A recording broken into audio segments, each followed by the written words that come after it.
మరి ఏంటి పొద్దున్న నుంచి ఎదురు చూస్తున్న వేళ మరి ఆంక్షలు విధించిన వేళ పర్మిషన్ కూడా గ్రాంట్ అయిపోయిందట సభకు. కాంగ్రెస్ ప్రభుత్వము అధికారులు ఎన్ని కుట్రలు చేసినా ఎన్ని కుతంత్రాలు చేసినా సభను అడ్డుకోవాలని సభను నడవకుండా చేయాలని ఎట్లనే చేసి దీన్ని ఆపేయాలని అనేక కుట్రలు 3 రోజుల నుంచి చేస్తూ ఉన్నారు.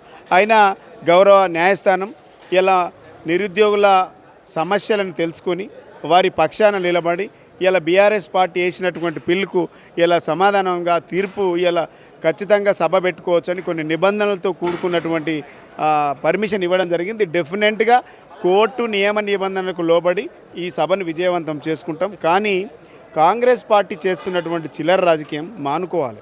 ఇప్పటికీ ప్రభుత్వం అధికారంలోకి వచ్చి 30 నెలలు అయింది. ఈ 30 నెలలల్లో అనేక సార్లు హైకోర్టు మొట్టికాయలేసింది. అయినా ప్రభుత్వానికి కొంచెం కూడా చీమ కుట్టినట్టు కూడా లేదు, దున్నపోతు మీద వానబడ్డట్టు కూడా లేదు. ఇలా ఎందుకనంటే ఇలా ఎన్నిసార్లు కోర్టుకు మొట్టికాయలేస్తుంది. లగచెర్లలో ఫార్మాసిటీలో లగచెర్ల రైతులపైన, లంబాడి హక్కులపైన, అదేవిధంగా మా హైదరాబాద్లో కడుతున్నటువంటి మూసి బాధితులపైన, హైడ్రా బాధితులపైన ఈ ప్రభుత్వం చేస్తున్నటువంటి దమనకాండకు వ్యతిరేకంగా అనేక సార్లు హైకోర్టు మొట్టికాయలేసింది. అయినా ఈ ప్రభుత్వం మొండిగా పోతాం. మేము అడుగుతూ ఉన్నాం, నిజంగా కాంగ్రెస్ పార్టీకి చిత్తశుద్ధి ఉంటే, కాంగ్రెస్ పార్టీకి దమ్ము ధైర్యం ఉంటే, మీరు 65,000 ఉద్యోగాలు నిజంగానే ఇచ్చిండుంటే మరి చెప్పుకోవడానికి ఎందుకు భయపడుతుండ్రు? మీరు ఇదే సరూర్ నగర్ స్టేడియంలో మేము 2 లక్షల ఉద్యోగాలు ఒక్క సంవత్సరంలో 12 నెలలు ఇస్తామని చెప్పిండ్రు కదా. 12 నెలలు కాదు, 31 నెల అయింది. మీరు ఉద్యోగాలు ఇయ్యలే. మేము ఇచ్చినటువంటి నోటిఫికేషన్లకు ఇలా మీరు ఆర్డర్ కాపీలు ఇచ్చి ఇలా మేమే ఇచ్చినామని డబ్బా కొట్టుకుంటూ ఉన్నారు. నిజంగా ఇదే మాట ఈ స్టేడియానికి వచ్చి చెప్పాలి. కాంగ్రెస్ పార్టీ క్యాబినెట్కి అడుగుతూ ఉన్నాం, మీకు దమ్ముంటే మీరు ఇచ్చినటువంటి మాట వాస్తవమైతే, నిజమే అయితే, మీకు దమ్ము ధైర్యం ఉంటే ఈ వేదిక మీదకి వచ్చి 65,000 ఉద్యోగాలు మా ప్రభుత్వ హయాంలో నోటిఫికేషన్లు ఇచ్చి మేము మీకు ఆర్డర్ కాపీలు ఇచ్చినామని చెప్పాలి. ఆ దమ్ము లేదనంటే మీరు ఒక మంత్రి 30,000 చెప్తాడు, ఒక మంత్రి 40,000 చెప్తాడు, ఇంకోడేమో 75,000 చెప్తాడు. అసలు మాటకు అంతే లేదు. హామీలకు అద్దు లేదు, కాంగ్రెస్ వాళ్ళకు మాటలకు అద్దు లేదు, నోటికి వచ్చినట్టుగా చెప్తా ఉన్నారు. ఈ అర్రాస్ పాట వాడినట్టు పాడే మీరు అధికారంలోకి వచ్చిండ్రు. అనేక హామీలు గుప్పించి అధికారంలోకి వచ్చిండ్రు. ఇలా తీరా అవి అమలు చేయాలంటే మీ నుంచి అయితే లేదు. కాబట్టి ఇలా నిరుద్యోగులకు 2 లక్షల ఉద్యోగాలు ఏడాది లోపటి ఇస్తామని చెప్పిండ్రు. ఇయ్యలే కాబట్టి వాళ్ళు పాపం ఏడాది ఓపిక పట్టిండ్రు. ఏడాది 2 రోజులు ఓపిక బట్టి ఇలా నిరుద్యోగులు తిరగబడతా ఉన్నారు. ఆనాడు ఆర్టీసీ క్రాస్ రోడ్కు చిక్కడపల్లి లైబ్రరీలకు వచ్చి రాహుల్ గాంధీ ఏం చెప్పిండు, అది ప్రియాంక గాంధీ ఏం చెప్పింది, ఖర్గే గారు ఏం చెప్పిండ్రు, ఈ వేదిక నుంచి అవే డిమాండ్లు మేము అడగబోతూ ఉన్నాం.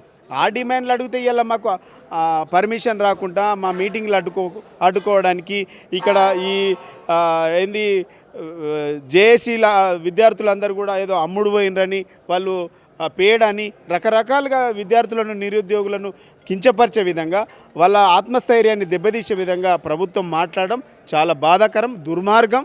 ఇలా అసలైన పేడ ఇలా ఈ ప్రభుత్వ పాలన నడుస్తుంది. ఇక్కడ పేడ్ ఆర్టిస్ట్గా ప్రభుత్వం నడుస్తూ ఉంది, అధికారులు నడుస్తూ ఉన్నారు. కానీ నిరుద్యోగులు కాదు.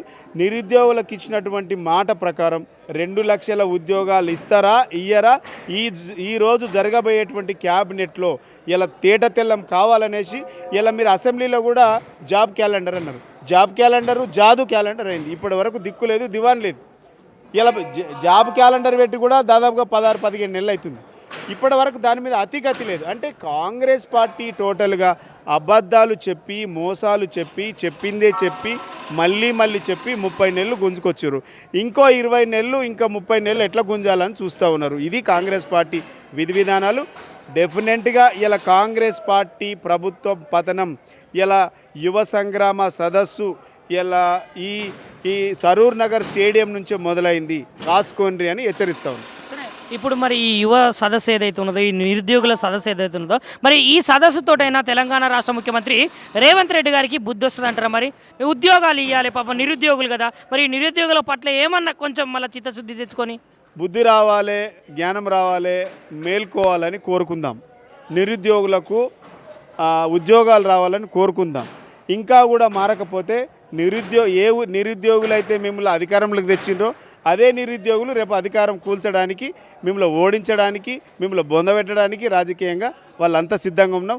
వాళ్ళ పక్షాన ఎల్లప్పుడూ మేము బీఆర్ఎస్ పార్టీ వాళ్ళ కోసం మద్దతుగా నిలబడతాం. సరేనా, రేపు జరగబోయేటువంటి ఈ సభ గురించి అదేవిధంగా మీరు నిరుద్యోగులకు ఏ విధంగా పిలుపునిస్తారు? కాంగ్రెస్ పార్టీ నిరుద్యోగులను, విద్యార్థులను అనేక రకాలుగా ఈ 30 నెలల నుంచి మోసం చేసింది. దయచేసి మిత్రులారా, 50 లక్షల మంది నిరుద్యోగులు ఇలా మీరు మీ జీవితాలను రోడ్డు మీద వేసినటువంటి ప్రభుత్వం ఇది. ఇప్పటికైనా మీరు నిజాలు గ్రహించారు కాబట్టి ఈ ప్రభుత్వానికి బుద్ధి చెప్పాలంటే తప్పకుండా ప్రతి నిరుద్యోగి ఇలా సరూర్ నగర్ స్టేడియానికి వచ్చి ఈ సభ మీ సభ, ఈ సభను విజయవంతం చేయాలని ప్రతి ఒక్కరు ఈ సభకు వచ్చి ప్రభుత్వానికి ఒక చెంపపెట్టులాగా బుద్ధి చెప్పాలని మేమందరం మనస్ఫూర్తిగా అప్పీల్ చేస్తాం. మరి ఏంటి, మరి పర్మిషన్ అయితే గ్రాంట్ అయింది అని చెప్తున్నారు. మరి ఈ పర్మిషన్ గురించి వాళ్ళు ఇచ్చినటువంటి నియమ నిబంధనల గురించి ఏమైనా మాట్లాడతారు? ఈ ప్రభుత్వం బీఆర్ఎస్ తలబెట్టిన నిరుద్యోగ సంగ్రామ సభను ఎట్లనైనా అడ్డుకోవాలని తీవ్రంగా ప్రయత్నం చేసింది.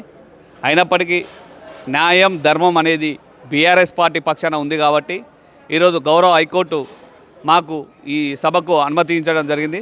దానికి బీఆర్ఎస్ పార్టీ పక్షాన, నిరుద్యోగుల పక్షాన గౌరవ హైకోర్టుకు ఉదయపూర్వక ధన్యవాదాలు తెలియజేస్తున్నాం. రేపు జరగబోయే ఈ నిరుద్యోగ సభను ఏదైతే కోర్టు చెప్పిందో, కోర్టు ఇంకా మాకు ఆ కాపీ అందలేదు. ఆ కాపీ అందిన తర్వాత కోర్టు చెప్పిన నియమ నిబంధనల ప్రకారం మాత్రమే మేము నడుచుకుంటాం. మొదటి నుండి కూడా బీఆర్ఎస్ పార్టీ ఒక పద్ధతి ప్రకారము రాజ్యాంగానికి లోబడి, ప్రజాస్వామ్యానికి లోబడి పార్టీని నడిపిస్తున్నాం. మా అధినేత కేసీఆర్ గారి నాయకత్వంలో, మా వర్కింగ్ ప్రెసిడెంట్ కేటీఆర్ గారి నాయకత్వంలో ఎప్పుడు కూడా అదే విధంగా నడిపిస్తాం.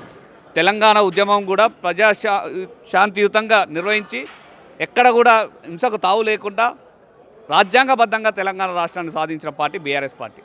అదేవిధంగా 10 సంవత్సరాలు కూడా అదే విధంగా పరిపాలన సాధించాం. ఈ 3 సంవత్సరాల ప్రతిపక్ష కాలంలో కూడా ఎక్కడ కూడా హింసకు తావు లేకుండా, ఎక్కడ కూడా అశాంతికి కానీ, లా అండ్ ఆర్డర్ కానీ ఇబ్బంది కలగకుండా ప్రతిపక్ష పాత్ర పోసారు. కానీ ఈరోజు హైకోర్టులో జరిగిన వాదనలు వింటుంటే, ప్రభుత్వం తరఫున చెప్పిన లాయర్ వాదనలు వింటుంటే మాకు చాలా సిగ్గుచేటు అనిపిస్తుంది. ఎందుకంటే రాష్ట్రంలో ఉన్నటువంటి దాదాపు 50 లక్షల మంది నిరుద్యోగులను కించపరిచే విధంగా వాళ్ళందరూ కూడా పెయిడ్ ఆర్టిస్టులు డబ్బులు తీసుకొని ఆ సభకు పోతురనే చెప్పడం అనేది అంటే చాలా సిగ్గుచేటు. తక్షణమే కాంగ్రెస్ పార్టీ, ముఖ్యమంత్రి రేవంత్ రెడ్డి ప్రభుత్వము నిరుద్యోగులందరికీ కూడా బేషరతుగా క్షమాపణ చెప్పాలి.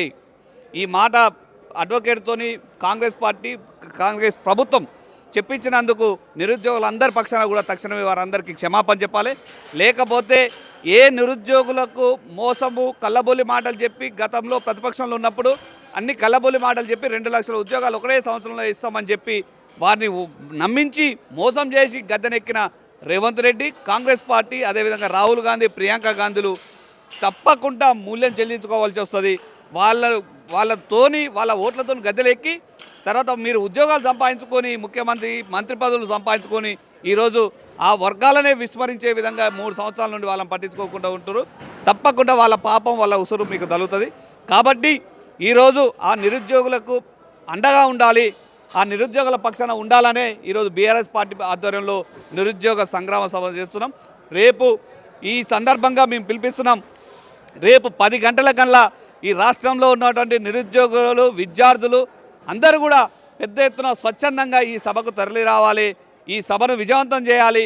ఈ సభను చూసినాకనైనా ఈ రాష్ట్ర ప్రభుత్వానికి, ముఖ్యమంత్రి రేవంత్ రెడ్డికి కళ్ళు తెరుచుకోనైనా ఈ రాబోయే రోజుల్లో మిగిలిన మీకు ఉన్న 2 సంవత్సరాల కాలంలోనైనా ఇచ్చిన నిరుద్యోగులకు, విద్యార్థులకు ఇచ్చిన హామీలను నెరవేర్చడానికి ఇప్పటికైనా మీరు సిద్ధంగా ఉండాలి. లేని పక్షంలో ఈ నిరుద్యోగులందరూ కూడా ఉవ్వెత్తున ఎగిసిపడి రాబోయే రోజుల్లో తప్పకుండా ఈ కాంగ్రెస్ పార్టీకి ఈ రాష్ట్రంలో ఇవే చివరి అధికారము భూస్థాపితం అయిపోతుంది. మొత్తం నిరుద్యోగులందరూ కలిసి కూడా మీ పార్టీని, మీ ప్రభుత్వాన్ని కూలగొడతారని చెప్పి హెచ్చరిస్తున్నాం.